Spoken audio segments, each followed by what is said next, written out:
Përshëndetje fëmi, sot mendova t'ju lexoj një përrallë nga libri i bukur Përralla të Andersenit, përrallësën e cila titullohet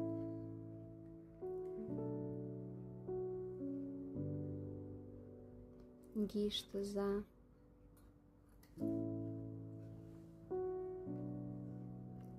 Na ishte një herë një grua që dëshironte shumë të kishte një fëmijë dhe shkoi te fqinja që njihej si magjistare. Kjo është shumë e lehtë, tha fqinja me famë si magjistric. Mbill një kokorrelbi në saksi dhe do të shohësh që do të ndodhë një mrekulli.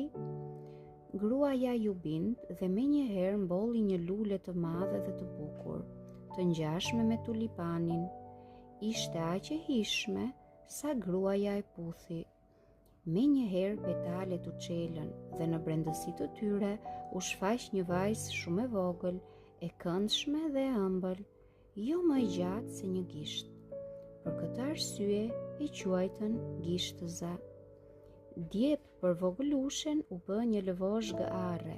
Një natë, ndërsa vogëlushja flinte, një zhab kërceu brenda në dhomë përmes xhamit të thyer të dritares.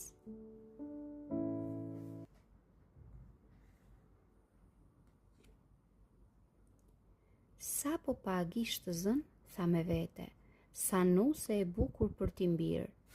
E rrëmbeu lëvozhgën e arrës, u hodh në kopësht nga xhami i thyer i dritares dhe shkoi te moçali ku jetonte me të birin. Uf, sa i shëmtuar dhe i neveritshëm ishte i biri. Kuak, kuak, kuak. Ishte gjithçka që mundi të thoshte kur pa vogëlushen në lëvozhgën e arrës. Mos bërtit se do ta zgjosh, i tha ëma. Sigurisht do t'ja vendos djepin mbi një zambak ujë që të mos i ambath. Ishte mesditë kur vogëlushja u zgjua. Sa po pa se ku ishte, shpërtheu në lot hidhërimi dhe kulmi i frikës ishte kur zhaba plakaruqe u shfaq pranë saj me zhabanin e vogël dhe të frikshëm.